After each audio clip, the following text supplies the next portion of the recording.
Venga, pues nada, pues sin más, arrancamos toda la presentación y bueno, vamos al lío. Nada, una presentación de 2 minutos. Como bien decía Blanca, mi nombre es Juan Carlos Fernández. Vale, soy CEO del despacho Tecnogados, un despacho especialista en Derecho Tecnológico, Protección de Datos y Ciberseguridad. Veremos que es muy importante poner un apellido al despacho para efectivamente caer en ese vacío de generalista, aunque como todos sabemos, al final hacemos prácticamente de todo. Sin más, vamos a continuar y vamos a ver primero qué oportunidad se nos ofrecen de servicios online para que preste ese abogado. Una recomendación que podemos ver es decir, oye, en un despacho tradicional, ¿por qué no nos vamos a ir al mundo online a apostar por algo? Bueno, aquí os traigo un pequeño jeroglífico que no sé si seríais capaz de descifrar, porque efectivamente la sociedad en la que estamos es así. Si queréis, os animo en el chat que pongáis qué pensáis que es X guión igual y una gráfica que va hacia arriba. Venga, no sé si os animáis, podéis poner algo en el chat, a ver qué se os puede ocurrir en este sentido. Y damos la solución ya. Da más por menos, pero a más clientes. Eso es lo que nos va a permitir el tema de la digitalización y de esos servicios recurrentes. ¿Qué podemos hacer? Pues como se hace en el mundo científico, nos creamos una hipótesis, salimos, la validamos, medimos y a partir de ahí valoramos. ¿En qué sentido? En sentidos como estos, servicios recurrentes. Estamos viendo cómo las grandes firmas se están comiendo un gran pastel en reclamaciones aerolíneas, plusvalías, cláusula suelo, revolving, cartel de vehículos. Es decir, una vez validado un servicio donde tenemos multitud de usuarios, de potenciales clientes que tienen esta necesidad, vamos a ver cómo llegamos a ellos y sobre todo cómo llegamos a eso a través de ese entorno online, porque una vez prestado el servicio podemos automatizar muchísimos procesos, con lo cual es un tema bastante interesante de hacer, como yo siempre digo en el despacho, un side project, un proyecto paralelo, una locura, ¿vale? ¿Va a salir o no? Bueno, veremos, porque hay mucho. Eso es un océano rojo para ponerlo. Pero si tenemos posibilidad de captar un volumen interesante de clientes, pues nos va a dar esa casuística replicable en distintos casos, ese aprendizaje y algo muy interesante para los abogados, las costas. Es decir, donde realmente el cliente prácticamente no va a tener un coste, sino que podemos llegar a ir a éxito esperando que a ese servicio las costas le condenen y podamos ser ese nuestros ingresos en vez de que el cliente pague. Otro servicio que nos está permitiendo el entorno online, un e-commerce. Es decir, ¿por qué no podemos vender consultorías? Claro que podemos vender servicios de consultoría y podemos efectivamente funcionar como ese e-commerce que vende ese servicio de consultoría directamente sacando ese ticket y agendando ese tipo de consultoría. Ahí estamos viendo cómo grandes firmas también ofrecen este tipo de servicios por una pequeña cuota, con un gran mercado de volumen. Pues nosotros aquí, ¿dónde deberíamos ir? Claro, porque a mí no me renta para una consulta que sea muy compleja hacerlo, pero sí para una consulta que ya me sepa la respuesta. Es decir, si nos vamos a tema de derecho tecnológico, protección de datos, ciberseguridad, probablemente el 98% de las consultas sepa dar esa respuesta, con lo cual vamos a especializarnos en esa materia que podamos dar ese servicio recurrente. Y ojo, ¿por qué no? Porque no podemos ir al metaverso y poner nuestra propia firma. Y ese usuario que acceda a ese metaverso pueda ver ese pequeño despacho, sobre todo especializado en un sector y que sea ese servicio una captación de clientela. Un bajo coste donde veremos si puede haber o no ese tipo de rentabilidad. Un tema bastante novedoso, recurrente y el metaverso pues seguramente poquito a poco seguirá trascendiendo. Si nos vamos al tema cripto, ojo, aquí tenemos dos oportunidades. Una, bueno, hay mucho desconocimiento en todo el tema de tributación de criptomonedas, es decir, las consultorías de algún compañero que yo conozco y es asesor, dice, yo una hora de consultoría no puedo cobrar a más de, por ejemplo, 30 euros. Ojo, que la consulta en criptomonedas es una consulta de especialista. Aunque yo triplique la cuantía de esa consulta, el cliente siente ese valor percibido, con lo cual es un tema bastante interesante. Y ojo, ¿por qué no? Es decir, esa consulta de criptomonedas, seguramente aquel que me la haga es que las tiene. Bueno, pues ¿por qué no podemos admitirlo como medio de pago? Y directamente aceptamos ese medio de pago y a partir de ahí veremos si queremos convertir a euros o queremos dejar la criptomoneda pues que fluctúe. Bueno, ya depende de cada uno, pero ahí hay otra pequeña oportunidad. Y ojo, no podemos dejar pasar por alto ChatGPT. Es decir, estamos viendo que para despachos viene como anillo al dedo, para consultas generalísticas. Bueno, sería cuestión de implementar un script donde un cliente nos mande una consulta, recojamos esa consulta, comuniquemos con ChatGPT, le mandemos esa consulta y automáticamente la incorporemos. Podría darnos inmediatez ese resultado de esa consulta para esas primeras captaciones con el cliente. Ahí es otro tema que técnicamente se puede resolver y visto que una vez funciona, podríamos ver qué preguntas frecuentes nos da el cliente, ver cómo responde ChatGPT y a partir de ahí valorar o no valorar implementarlo en el sistema. Puede ser una novedad y veremos cómo hay grandes o pequeñas firmas que van a utilizar este sistema. ¿Cómo llegamos al cliente? Bueno, aquí tenemos otra oportunidad, Marketplace. Es decir, los Marketplace es el tema de captación por clientela. En el último código deontológico de la abogacía, vimos ya cómo se regula esa captación de clientela. Es decir, una plataforma que me facilita un cliente o un potencial cliente a cambio de una cuota, un porcentaje. Bueno, veremos cómo funciona. Ojo, que el Marketplace nos va a dar dos cosas. Una, como hemos dicho, el cliente y otro, el posicionamiento como especialista.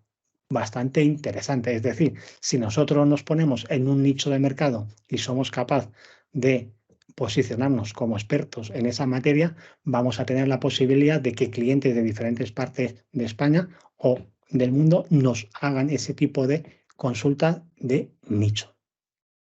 Como decíamos, captación de clientela es algo que se venía haciendo y que no estaba regulado. Sin embargo, ya os decimos que en el último código deontológico ya empezó a regularse la posibilidad de que el abogado efectivamente puede facilitar ese porcentaje a aquel que le facilita ese tipo de clientela. Ojo que los marketplaces funcionan de manera distinta. Es decir, unos te dan pagos por clic, es decir, te dan potenciales clientes a varios abogados y a partir de cada abogado pues contacta con el cliente y lo valida, se va con uno con otro o con ninguno. Hay otras opciones que dicen que ya tiene un cliente validado, es decir, un cliente que tiene una necesidad. Aquí me gustaría resaltar experiencias personales sin decir ningún marketplace al respecto. Es decir, ojo que hay mucho cliente en el entorno online que lo que quiere es una previa consulta. Es decir, tiene una necesidad, pero quizás no está buscando un abogado, ¿vale? Porque a lo mejor tiene a alguien o ni siquiera quiere meterse en un proceso, tiene un problema. Lo que busca es una consulta y aquí la experiencia me da en ese sentido que es algo usual. Alguien que acude a un marketplace buscando que un abogado le llame para efectivamente decirle el problema que tiene y a ver si le da una solución. Aquí, ya os digo, hay que valorar el tema de dónde vamos y medir el coste por adquisición de cliente. Súper importante. Es decir, si yo distribuyo distinta inversión en distintos marketplaces, tengo que tener ese tipo de medición. Es decir, habrá algún marketplace que me cueste más dinero, pero debido al servicio que ofrezco, si me llega un cliente tenemos una gran rentabilidad. Es decir, el coste de adquisición de cliente, aunque sea elevado, si contratamos un servicio jurídico, probablemente la minuta supere esa captación de servicio. Con lo cual, en ese aspecto tenemos que ver qué tipo de distintos marketplaces nos hacen llegar más clientes en ese sentido y qué coste tenemos de adquisición de cada cliente. Si hablamos de poquitos clientes, pues es algo muy fácil de validarlo, pero cuando estamos haciendo inversión, es decir, metemos dinero en distintos marketplaces, vamos a ver efectivamente que al final nos van a llegar clientes seguros porque ellos los tienen y deberíamos medir ese coste de adquisición. Y algo muy importante, que no es en el sector solo de la abogacía, sino sobre todo en el sector también de startup. Y aquí también vamos a tratar un poquito la abogacía, ¿por qué no? Como una startup, como una empresa que trabaja por proyectos.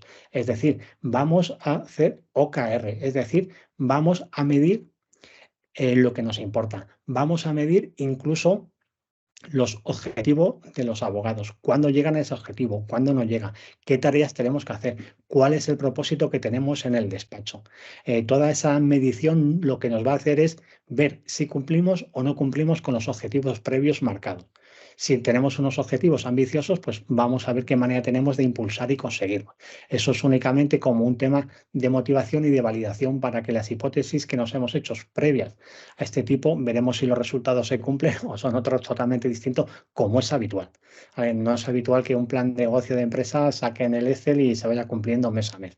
Eso es una falacia y efectivamente, pues aquí en el OKR nos hará ver que efectivamente siempre hemos sido más ambiciosos de lo que realmente fue. Ojalá no, pero veremos.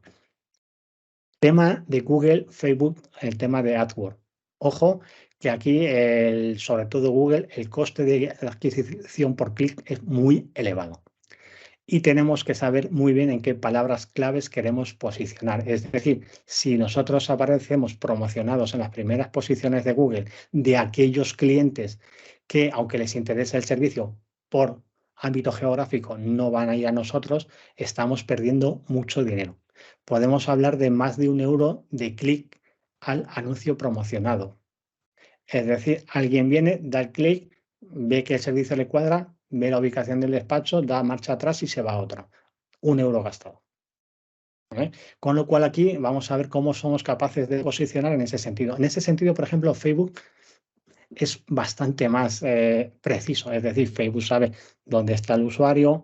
E incluso yo decía el tema, por ejemplo, de mascotas. Una clínica veterinaria con un experimento que se hizo traccionó. Es decir, lanza en Facebook un anuncio de que abre una nueva clínica veterinaria, da una desparasitación gratuita y manda ese anuncio a gente que tenga perro a menos de 30 kilómetros. Con lo cual, va un montón de gente a la clínica, ¿vale? Ese ejemplo lo lanzo para que veáis la posibilidad que tenéis vosotros de llegar a aquellos clientes que por situación geográfica quieran o tener la posibilidad de hacer ese servicio. Tema poco hablado en la abogacía, pero muy real en la realidad.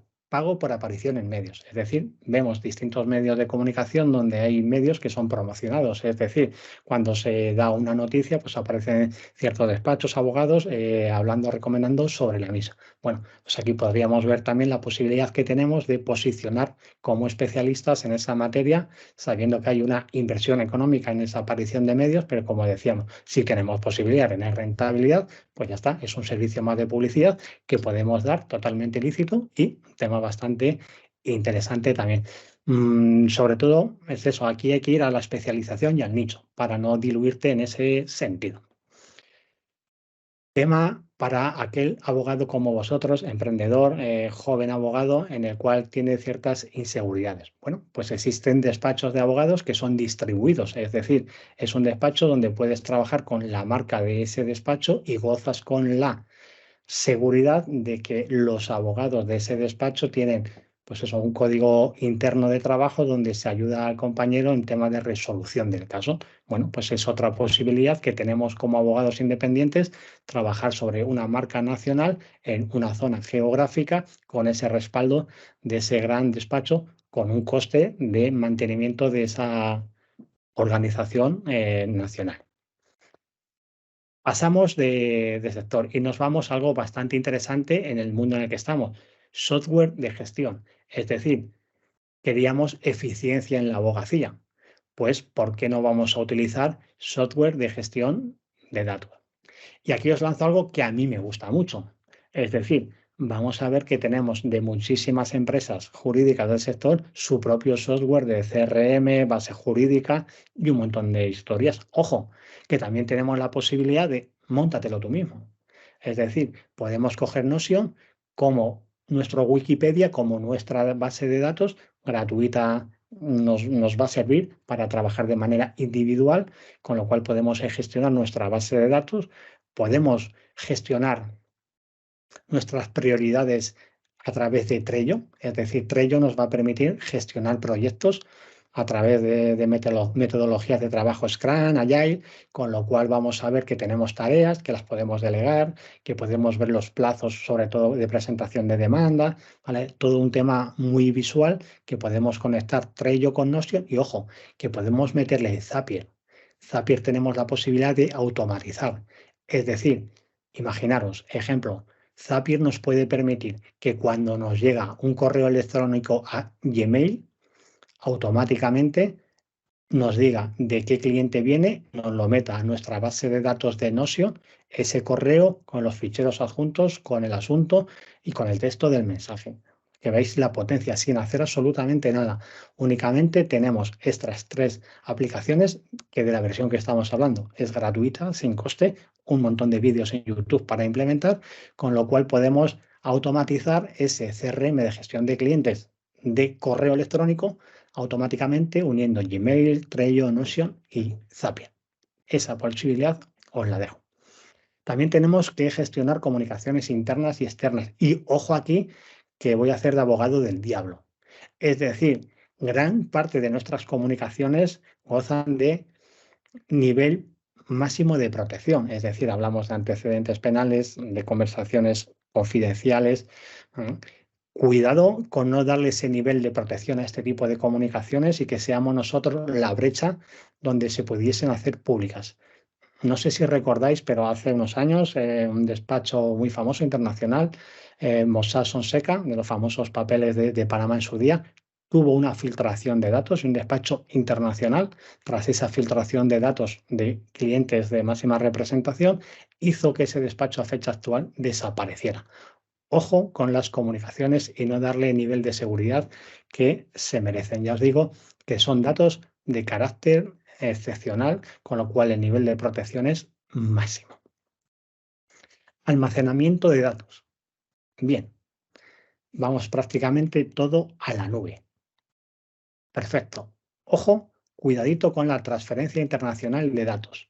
No vaya a ser que, como ya veo en muchos compañeros, utilizamos la cuenta que nos da Gmail con extensión Gmail de uso particular para meter datos de clientes en documento Google Sheet con una pequeñita base de datos, lo que es un Excel, ¿vale? Y subir a la nube. Cuidado porque en la cuenta gratuita de todos los servicios de la nube, en muy poquitos nos van a garantizar dónde están nuestros datos. ¿Por qué? Porque el fin es particular, no tiene un coste, no le puedes exigir a esa organización que te dé cierta información que cobra por ello.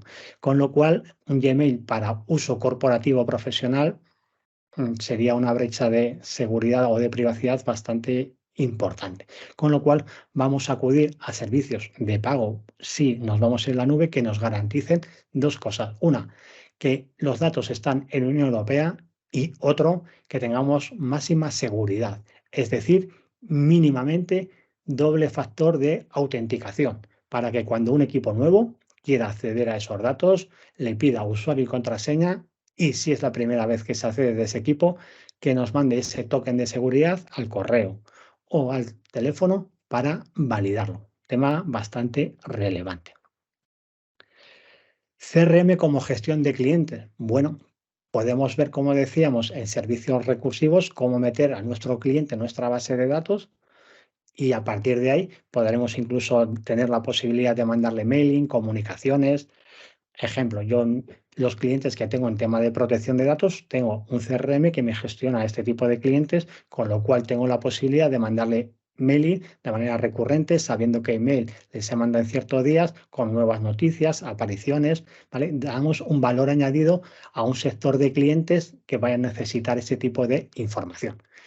Habría que ver efectivamente qué nicho de clientes tenemos para ver qué información podríamos darle que fuese interesante. Este tipo de programas, ¿qué nos hace? Bueno, pues lo que nos hace es automatizar muchísimas tareas, trabajar con un dato único de cliente, con lo cual evitamos cualquier tipo de error y nos da eso, eficiencia y eficacia a la hora de ejercer la abogacía.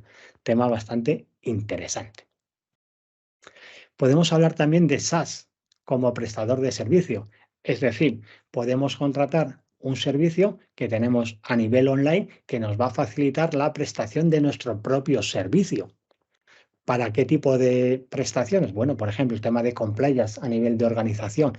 Es decir, podemos tener un programa que nos dé toda esa base documental que va a ser necesaria para la implantación de ese sistema. Protección de datos. Yo trabajo con un entorno SaaS en el cual me facilita muchísimo el envío de documentación al cliente. Yo alimento la base de datos de ese aplicativo y automáticamente incorpora los datos en esos modelos contractuales que yo le llevo al cliente personalizados, con lo cual se gana muchísimo en eficiencia y en eficacia. Es decir, ¿puedo desarrollarme yo ese propio servicio para mí? Sí, pero tendría un coste elevado, con lo cual me renta efectivamente acudir a ese tipo de servicios SaaS. Pago una pequeña cuota por cada cliente que tengo de alta, pero que ya la tengo rentabilizada previamente. También podría valer el qué. Ahora con el tema de canal de denuncias.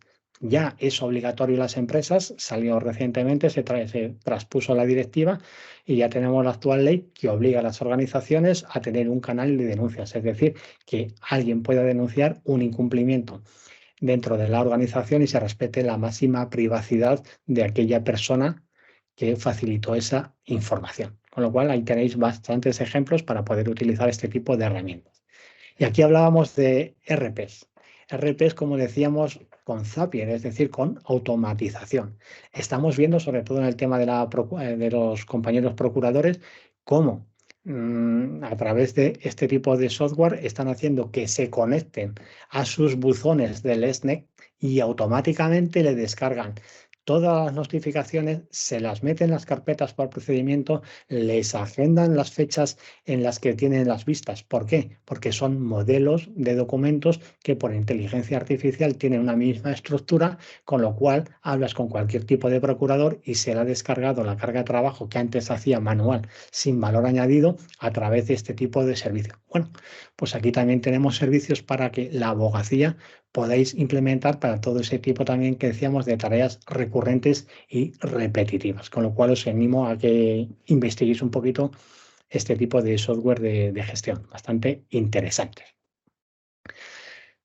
Base jurídica, que vamos a deciros que sin esto la información es poder y gracias a la tecnología, como decía Blanca en la introducción, podemos dar servicio un pequeño despacho, por ejemplo, como el mío, de una gran firma. ¿Por qué? Porque ya tenemos poder y acceso prácticamente a la misma información. Antiguamente, efectivamente, la información, las bases jurídicas, los tomos de jurisprudencia que se compraban en papel, que siguen obrando en muchísimos despachos, han pasado al entorno digital. Y una base de datos jurídicas es prácticamente obligatorio que un abogado tenga. Por dos opciones, pues porque nos va a dar acceso a documentación, a conocimiento y también nos va a dar acceso a jurisprudencia. Ojo, que poquito a poco podemos hacernos esa base de datos jurídicas propia. Es decir, yo con Notion puedo gestionar los clientes, ojo, pero con Notion puedo también gestionar la base del conocimiento. Es decir, puedo descargarme una base de datos poco a poco de jurisprudencia por orden judicial, por asuntos, por temas de los que trata. Es decir, y en mi base de datos voy a tener los tipos de resoluciones, las etiquetas, los tags que esa sentencia resuelve y en caso de que necesite aplicar sentencias en ese sentido, pues voy a buscar por esas etiquetas que le di a este tipo de resoluciones para que me encuentren esas sentencias que puedo dejar incluso ese enlace al Drive, a la nube que puedo enlazar. Veis que tenéis muchos ejemplos para hacerlo vosotros mismos. Hablamos de jurisprudencia. Bueno, tenemos también jurisprudencia gratuita, es decir, todos conocemos los abogados la base de datos de CENDOC del Poder Judicial, que efectivamente nos da acceso a esa jurisprudencia en ese asunto. Pero ojo, que están aumentando las bases de datos y ya nos dan acceso a jurimetría, entendiendo por jurimetría que nos dan resoluciones de los juzgados en un favor, en contra. Nos dan un montón de información cuando vamos a un juzgado de saber cómo ese juzgado previo o una vez puesta la demanda en ese sentido, nos va a dar cómo resuelve ese juzgado en ese tipo de materia. Y a partir de ahí podemos efectivamente hacer nuestras alegaciones, nuestra demanda, sabiendo cómo puede interpretar ese juzgado de primera instancia en ese sentido. Decíamos que la información es poder, pues efectivamente en este sentido también es bastante interesante saber el juzgado que nos ha correspondido, cómo resuelve en temas similares, en temas previos al nuestro.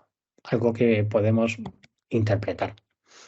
Bases jurídicas que a todos nos salvan la vida, es decir, ese tipo de plantillas, escritos procesales, recursos, en el cual nos tenemos que ver. Entiendo que todos los que estamos aquí empatizamos muchísimo con esto. Y cuando se nos da un asunto que no hemos tratado hasta ahora, que nos descargamos una plantilla básica, es decir, esa plantilla básica que nos va a resolver el tema de los hechos probados, las alegaciones previas y los fundamentos jurídicos en este sentido que nosotros luego vamos a alimentar. Pero vamos a tener esa cierta seguridad a la hora de arrancar este tipo de plantillas en este sentido, con lo cual de mucha utilidad, sobre todo para el tema de abogacía joven. Y aquí, como decimos, pues también podemos hacernos nuestra propia base de datos. ¿Vale? Un caso, como decíamos, ojo, que si buscamos un caso recurrente, la primera presentación que hagamos en ese sentido podemos automatizarla. Es decir, si yo ya tengo un modelo de demanda para una cláusula suelo recurrente, pues puedo conectar mi documento Word con una macro de Excel donde me coja los datos del cliente, el tipo de interés, la entidad bancaria y poquito más, y puedo tener redactada una demanda de cláusula suelo pues en muy poquitos minutos, no voy a decir segundos, minutos, con lo cual es un tema interesante. Y en escrito procesales, pues bueno, es un tema, ya os digo, que a todos nos viene bien, independientemente de la experiencia que tengamos, para ver ese recurso de reposición, un tipo de recurso que estemos haciendo, para ver qué casuística nos da o ver un recurso previo a esa presentación cuando desconocemos porque no lo hemos hecho de manera previa. Un tema bastante interesante. ¿Qué echo de menos en bases de datos jurídicas? Pues echo de menos lo que hace ChatGPT, es decir, que yo le hago una pregunta y ChatGPT me resuelve esa pregunta. No me busca las palabras claves que yo le he lanzado en la búsqueda para hacerlas. Bajo mi punto de vista personal, ahí sí nos falta mucho por hacer, o sobre todo les falta mucho por hacer en bases de datos jurídicas, porque a fecha actual con las que he trabajado y conozco, siguen haciéndose la búsqueda por palabras claves, es decir, pones unas palabras y busca en esas resoluciones o en esa base documental ese tipo de palabras. Vamos a ver si con la inteligencia artificial tenemos la posibilidad de plantear una duda a nuestra base jurídica y que con esa duda tengamos opción de que nos resuelvan o nos dé respuesta al problema. No a esa búsqueda de palabras claves que a fecha de hoy, ya os digo, es una cosa que yo personalmente he hecho bastante de menos. Vamos a tratar de dejar unos minutitos finales para esas preguntas que podéis tener y así le damos un poquito más de interactividad. Lara me ha dicho que es la de TeamLab, que tenéis ahí el chat para preguntar y luego poder hacer las preguntas, lo que queráis, y así las vamos almacenando, con lo cual os invito a que todas estas dudas, preguntas que hemos hecho hasta este punto de la presentación las lancéis a través del chat y así las puedes leer Lara al final, o lo dejamos para el final y podéis abrir el micro y preguntar. Sí, Tema no sé también qué estaban Dime. diciendo, perdona, que no se ve la presentación. Yo sí que la veo. Confirmarnos, porfa, que están escribiendo por ahí. Susana, ¿puedes verla? Sí, le había puesto a José, creo que era, que no lo podía ver bien, que probara Vale. arriba a modificar la vista. Quizás a veces es la galería, que lo tenemos en modo... La Vale. presentación, pues hace falta cambiar la vista. José, nos cuenta si la puedes ver bien.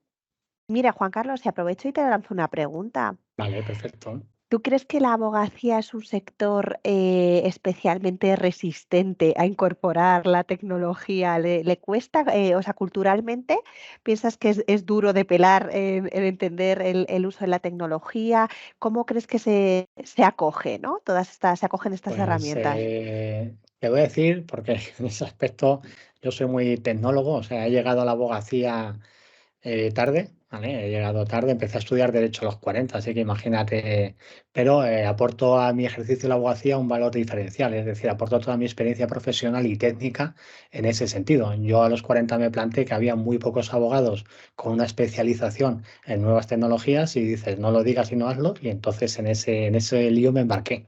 Es decir, a los 40, 7 años de carrera y máster y 3 de ejercicio con tecnogados. Así que yo he hablado con muchos abogados en este sentido y te voy a decir las respuestas que me dan. Cuando tú hablas con un abogado, pues eso, de amplia experiencia, de 40 hacia arriba, la respuesta de ellos te dice, oye, es que yo las demandas las sigo haciendo de la misma manera. Y es verdad, al final abres un documento Word y lo haces. Pero ojo, que el uso de la tecnología hace que a un abogado con poquita experiencia se ponga a la altura de un abogado con gran experiencia. Ojo, que la tecnología hace que un abogado con conocimientos técnicos llegue a muchos más clientes, gane en eficacia, ¿vale?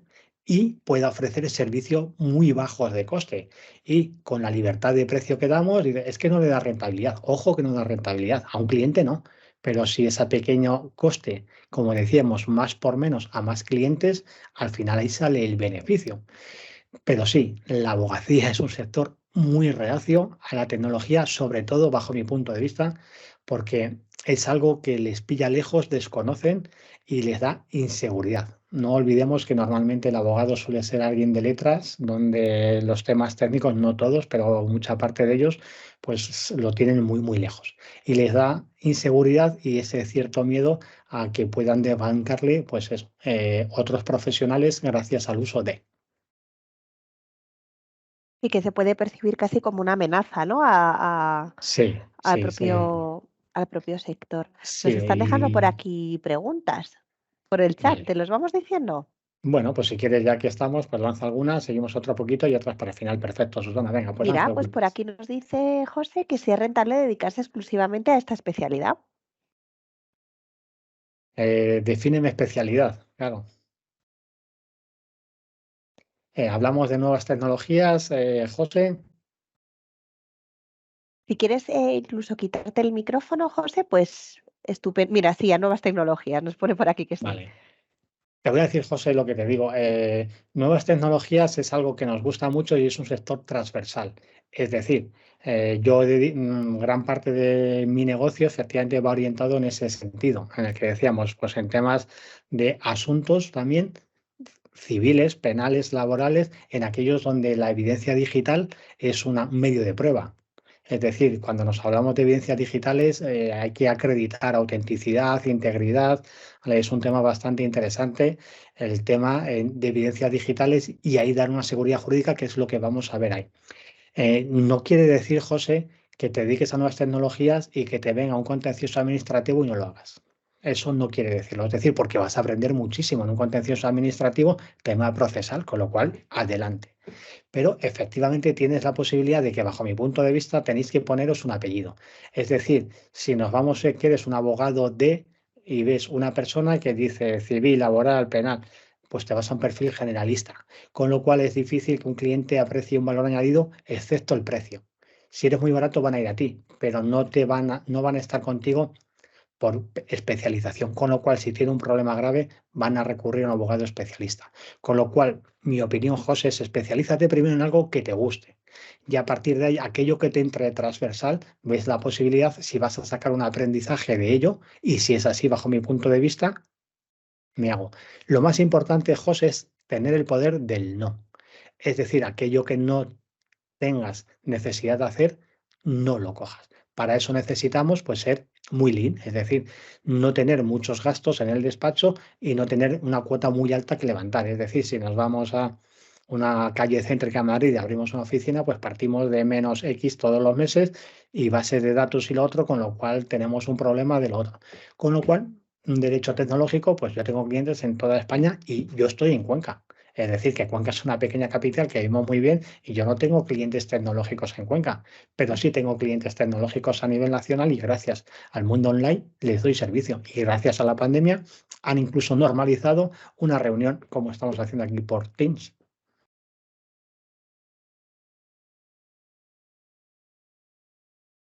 Venga, Susana, ¿alguna pregunta por ahí? Pues bueno, José te dice que le parece muy innovador, que muchas gracias. Así que nada, Bien. puedes seguir, gracias. Vale, venga, pues seguíamos, decíamos tema de inteligencia artificial, que para mí es algo pendiente de hacer. Vamos a ver si las bases jurídicas llegan ahí.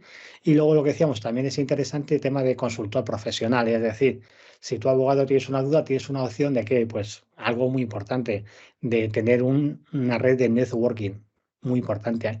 Yo sé que algo no lo sé, pero sé quién lo sabe y me lo va a decir. ¿Por qué? Porque comparto conocimientos.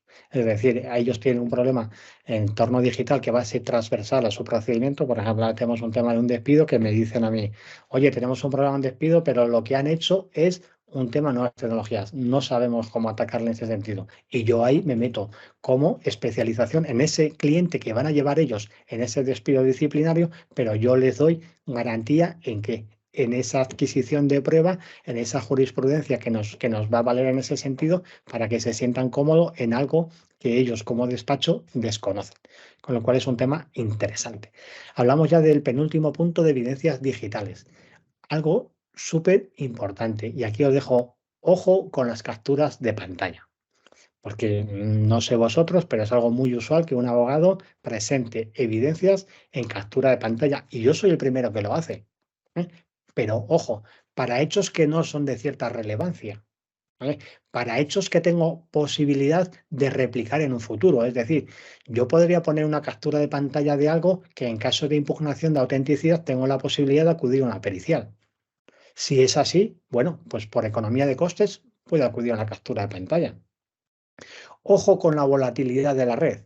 Es decir, no vaya a ser que coja una captura de pantalla de algo que está sucediendo en Internet, la presente en un proceso, la otra parte vea que le perjudica, borra esa evidencia en el entorno digital y con esa simple captura impugna la autenticidad.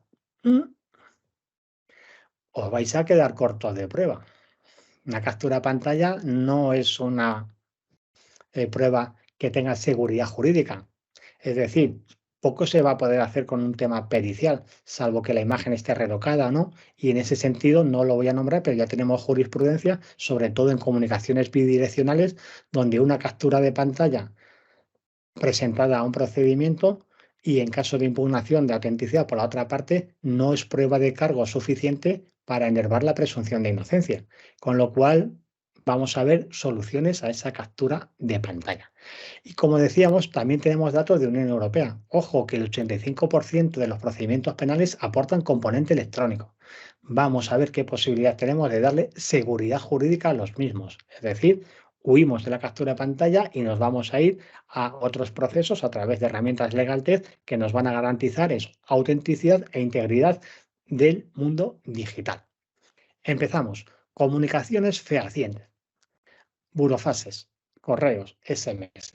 Tenemos la posibilidad de acudir a empresas LegalTech que nos permiten mandar un burofax desde aquí en cuestión de muy poquitos minutos a la mitad de coste que otros servicios tradicionales, sin decir nombres, ni marcas, ni empresas. Ya sabemos todos a quién nos referimos. Con lo cual, ¿qué ganamos?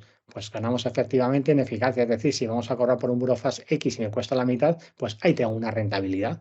Y esa comunicación fehaciente de este tipo de empresas LegalTech tienen la misma seguridad jurídica que otros prestadores, con lo cual, perfecto. También podemos certificar correos electrónicos y Abogacía también tiene la posibilidad de mandar SMS certificados por muy poquito coste, con lo cual nosotros en muchos procesos, da igual que recojan el burofax o no, hemos hecho una comunicación al domicilio correcto y si a partir de ahí no lo recogen, bueno, pues efectivamente nosotros hemos hecho el máximo esfuerzo, se dará por notificado y a partir de ahí podremos presentar esa demanda con la previa notificación a ese cliente que no quiso recoger, por ejemplo, un tema de monitoreo y reclamación de pago, lo cual es un tema bastante interesante. Tema de firma de contratos en el entorno online. Es un tema también bastante interesante. Es decir, si yo tengo mi certificado electrónico y cualquiera de vosotros lo tiene, pues yo puedo mandaros el contrato firmado con mi firma electrónica, o lo mando a vosotros, el documento sin bloquear, le añadís la firma y me lo volvís a enviar y ya tenemos un contrato firmado electrónicamente a coste cero. ¿Qué pasó con la pandemia? Que ojo, que las empresas tenían que seguir operando. Y si cualquiera de los operadores no tenía un certificado electrónico para firmarlos, tenía que acudir a este tipo de empresas, que lo que hacen no es otra cosa que subir ese documento a la nube y mandar un correo electrónico, un WhatsApp, un SMS con un enlace al documento en el cual hace esa captura de cuándo se ha hecho, direcciones IPs, fecha, imagen de la firma con el dedo en la pantalla, la inserta en el documento y nos garantizan toda esa trazabilidad con la seguridad jurídica, pues desde los sellos de tiempo cualificado y con certificados electrónicos, con lo cual tenemos esa seguridad. Autenticidad en evidencias digitales, como decía, es bastante interesante sobre todo en temas de volatilidad, es decir, en aquello que hoy está y mañana puede no estar. Podemos hablar de redes sociales, podemos hablar de chat de, por ejemplo, Instagram, cualquiera de las comunicaciones en Instagram puede borrar efectivamente el chat completo. Si yo me he pasado con alguien en Instagram y efectivamente la otra parte ha hecho las capturas de pantalla, yo borro el chat, pues nos quedamos corto de prueba. Es decir, esas capturas, si yo las he borrado después y el otro solo presenta la demanda, las capturas de pantalla, a lo mejor me la juego a impugnar la autenticidad y a ver cómo pruebas.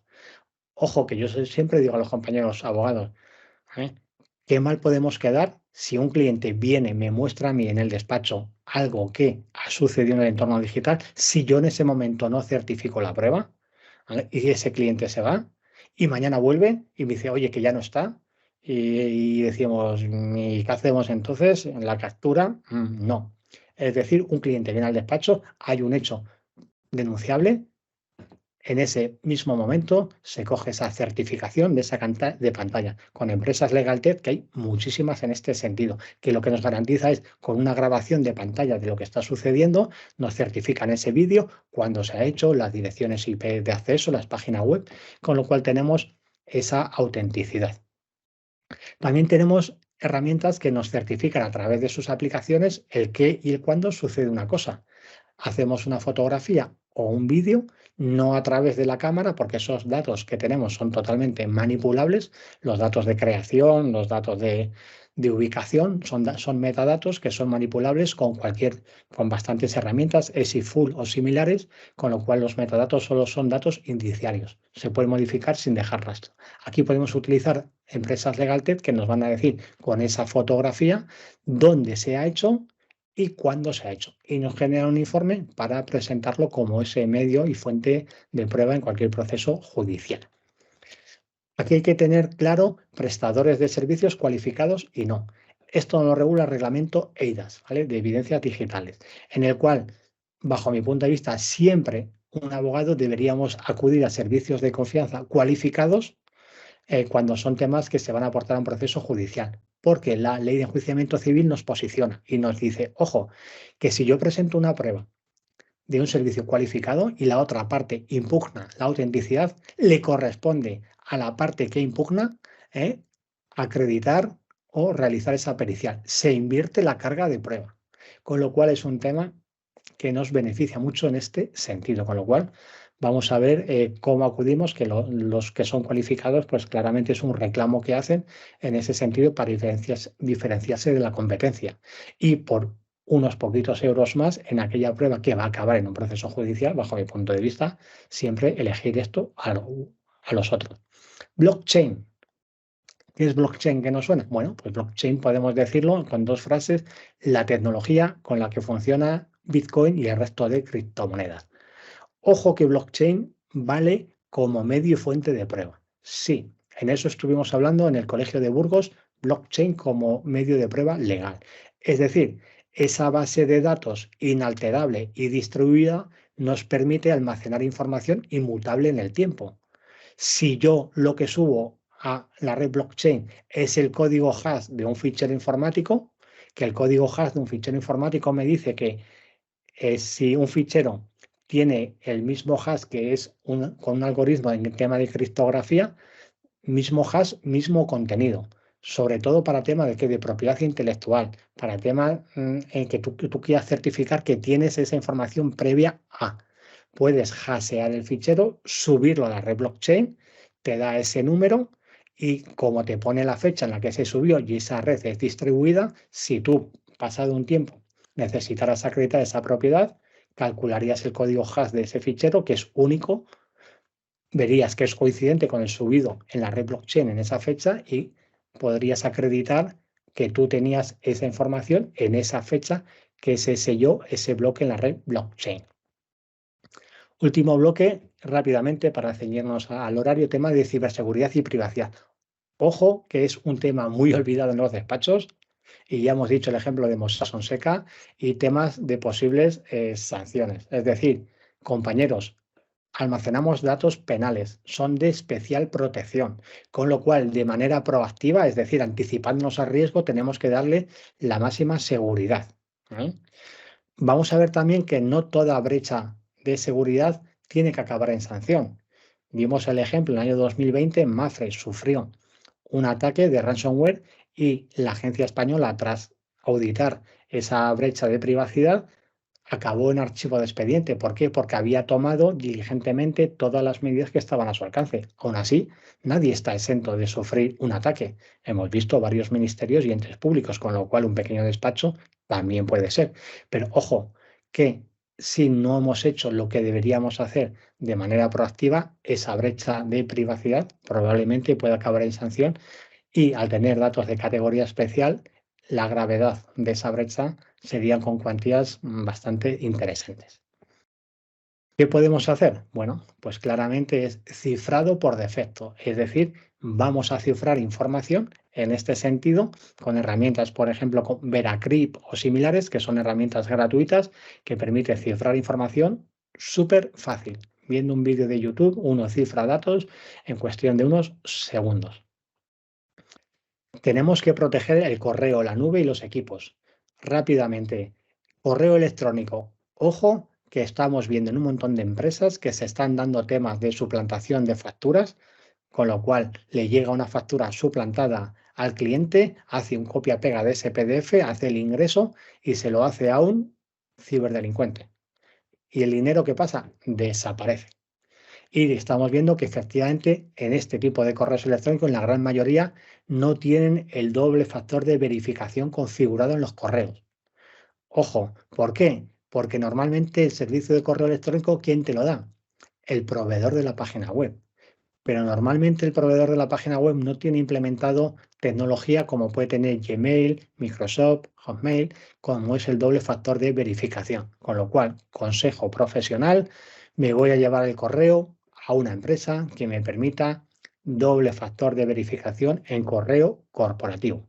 Exactamente igual que el tema de la nube, doble factor de autenticación y aquí, si sois distintos usuarios, minimizar el acceso a los datos al usuario para la prestación de servicio. Es decir, un despacho de un abogado de laboral tenga que entrar a la nube, que no acceda a toda la información, sino únicamente al departamento de laboral. Y en equipos personales, pues, ¿qué vamos a decir? Primero, contraseña de equipo y segunda recomendación, trabajar como usuario. Es decir, no trabajéis como administrador de manera rutinaria. ¿Por qué? Porque si le haces un doble clic a un fichero sin saberlo y es un ransomware y tienes rol de administrador, al final se te van a cifrar los datos. Si tienes rol de usuario, tienes la posibilidad que el sistema te avise y te diga que para ejecutar ese fichero necesitas rol de administrador. Y tú dirás, ¿qué pasa si es un PDF? ¿Qué? Ya, y a partir de ahí, antes de que se ejecute el sistema, tengas esa segunda opción de poder evitar el cifrado de esos datos. Ojo que la protección de datos no es una no es una opción, es una obligación legal y ahí tenemos a la Agencia Española de Protección de Datos que, por desgracia, tendríamos la posibilidad de que si entra en casa, yo siempre digo que si vienes a mi casa a buscar pelusas no las vas a ver, pero si rebuscas y abres la ventana debajo del canapé, lo mismo sale alguna. Pues eso pasa con la agencia, ¿vale? Si entra en casa y pregunta y rasca, pues a lo mejor va a encontrar incumplimientos, con lo cual vamos a tratar de cumplir de manera previa y proactiva. Un ejemplo de una sanción. Despacho de abogados que manda un correo sin copia oculta a distintos destinatarios, se comprometió el mensaje y el correo de los destinatarios. Acabó en sanción de la Agencia Española de Protección de Datos por una cuantía de 6.000 euros. Con lo cual, para que veáis el volumen de cuantía, sobre todo por la categoría de datos que trabajamos. Lo decíamos de manera previa, ojo con el tema de transferencias internacionales de datos. Si salen de Unión Europea, tenemos que cumplir unas normas que no van a ser fácil hacerlo en nuestro caso, con lo cual vamos a recurrir a servicios de la nube, normalmente de pago, que nos garanticen que nuestros datos están en entorno de Unión Europea. DAFO, es decir, vamos a hacer ese análisis de nuestro sistema digital de manera previa y proactiva y vamos a ver cuáles son nuestras debilidades, a qué amenazas nos enfrentamos, qué fortalezas tenemos, cifrado, doble factor de autenticación y oportunidades respecto a esas amenazas y debilidades, qué oportunidades tenemos de mejorar nuestra seguridad de información. Contra el ransomware de cifrado de datos, no nos queda otra que realizar backup recurrentes. Es decir, la agencia nos da una orientación de mínimos semanalmente y sobre todo en dispositivos distintos. Yo trabajo, por ejemplo, con la nube, con el equipo y con un disco externo de copias de manera prácticamente recurrente, con lo cual tengo 3 copias a mi disposición para, en caso de que cogiese cualquier tipo de malware, tener posibilidad de remontar el sistema. Y con este sprint final y dejando unos minutos finales, pues nada, un placer estar con Mutualidad Abogacía. Quedo a la espera de las preguntas que me lancéis y nada, pues cualquier cosa en Tecnogados nos podéis encontrar. Muchísimas gracias. Cuánta información, ¿eh? Me voy estaba aquí tomando notas a la vez Se y está grabando, Susana, con lo se está cual, grabando, sí. O sea que también os lo digo a todos los asistentes, no os preocupéis que tomar notas era complicado y seguirlo a la vez. Lo colgaremos en la landing del lab, que aprovecho y os dejo por aquí para que em, veáis toda la información y esta sesión que también os vamos a dejar por aquí. No sé si tenéis alguna pregunta más. Vamos a aprovechar que está por aquí nuestro experto. Os lo dejo por aquí el enlace para que también en unos días podáis visualizar la sesión. Aquí nos deja Lara, que es mucho más moderna que yo he dejado el enlace, el QR para que sí. os podáis inscribir hasta el 6 de marzo. Eh, y bueno, la tecnología, por supuesto, está ¿no? De manera transversal todo el desarrollo del lab y bueno, como hemos podido ver, no es una cuestión que se presta demasiado debate, ya está aquí, no podemos evitarlo.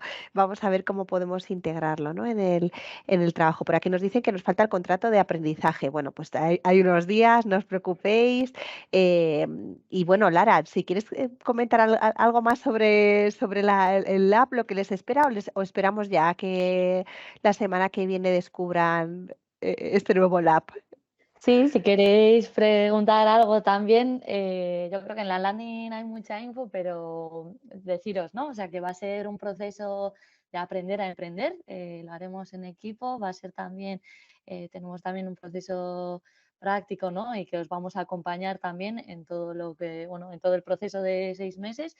Tenemos muchas ganas de esta edición y también, bueno, lo del Learning Contract vais a ir viendo también los que os vais inscribiendo como pequeñas herramientas que os van llegando para empezar a calentar motores, ¿no? Y estas preguntas súper importantes de propósito como emprendedor, de qué es lo que quiero hacer con mi proyecto y que nos vayáis también informando. Luego tendremos también un canal de Slack donde nos vamos a poder conectar todos en comunidad, entonces que también es súper interesante que os podáis unir y conectaros, ¿no? Empezar a conectaros las unas con las otras.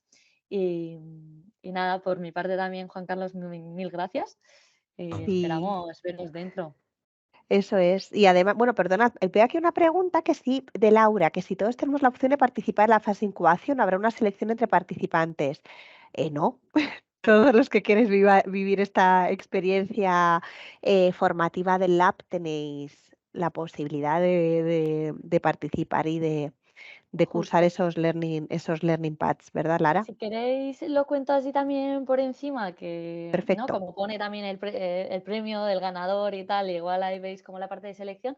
Hay una primera parte de incubación que es súper interesante para todo el mundo, que ahí tenéis un montón de herramientas de aprendizaje, de información, etcétera, y de acompañamiento y de comunidad. Y luego de ahí iremos viendo también, y habrá como ciertas dinámicas y ejercicios donde iremos viendo, bueno, pues cuáles son los proyectos que vayáis desarrollando y a partir de ahí, bueno, habrá como en la landing también veréis, pero sí que tenemos una jornada de un hackathon y luego habrá de ese hackathon sí que se les seleccionarán algunos equipos que pasarán a la parte ya de aceleración, ¿no? Del proyecto. Y después de la aceleración, también que sean otros 3 meses, llegamos a la fase del Demo Day y ahí sí que se seleccionará al equipo ganador. Entonces, para mí es una experiencia súper bonita también que podáis vivir esto, ¿no? Sobre todo a nivel individual y también a nivel de equipo, porque va a acelerar mucho, o sea, va a ser como propulsar el proyecto, ¿no? Así que si tenéis ideas, maravilloso, es vuestro lugar. Y además que no lo veo aquí que siguen las dudas. A ver, lo que vamos a hacer no es seleccionar, lo que se va a hacer, perdón, lo voy a decir al revés. Sí, se van a seleccionar 4 equipos para pasar a la fase de aceleración. eh, que son los que trabajarán luego con unos mentores y tendrán esa parte, ¿no?, de despegue del proyecto. Pero Laura, los equipos se van a ir formando por el camino. Hay equipos que participan ya, hay personas que ya participan integrándose en un equipo. En todo caso, te animamos a que te unas sola o con alguien más, y si te apetece incorporarte a un equipo de trabajo, que hagáis toda esa parte de formación y de conexión para ir al hackathon. Y en el hackathon, pues mostrar todo lo que habéis avanzado durante los primeros meses, y ojalá así pasar a la fase de aceleración, ¿no?, del proyecto. Y no sé si hay alguna duda más, nos podéis escribir. Mira, sí, Laura dice que va sola y que le encantaría tener una plataforma de comunicación para ver gente con ideas similares y hacer grupo. Pues La tenemos. para eso tenemos a Lara por aquí, que nos va a ayudar con todo eso, y os va a unir a personas que también tengáis esas inquietudes parecidas, ¿no?, y esos proyectos en común. Así que nada, pues nos quedan muy pocos días para arrancar. Muchísimas gracias. Cualquier cuestión podéis escribirnos y os solucionamos las dudas estos días. Muchísimas gracias, Juan Carlos. Yo disculparme por el ritmo de exposición, pero bueno, me gusta Nada, siempre falta. meter mucha Sí, información siempre que se graba, ¿vale? Con lo cual claro. ahí tenéis mucho para aprovechar en esos proyectos, de utilizar ese tipo de herramientas que os van a diferenciar de la competencia para que seáis uno de los seleccionados. Y pues gracias y nada, nos vemos en el lab la semana que viene. Muchas gracias. Genial. Hasta Muchas luego. gracias. Chao. Adiós. Hasta No. luego.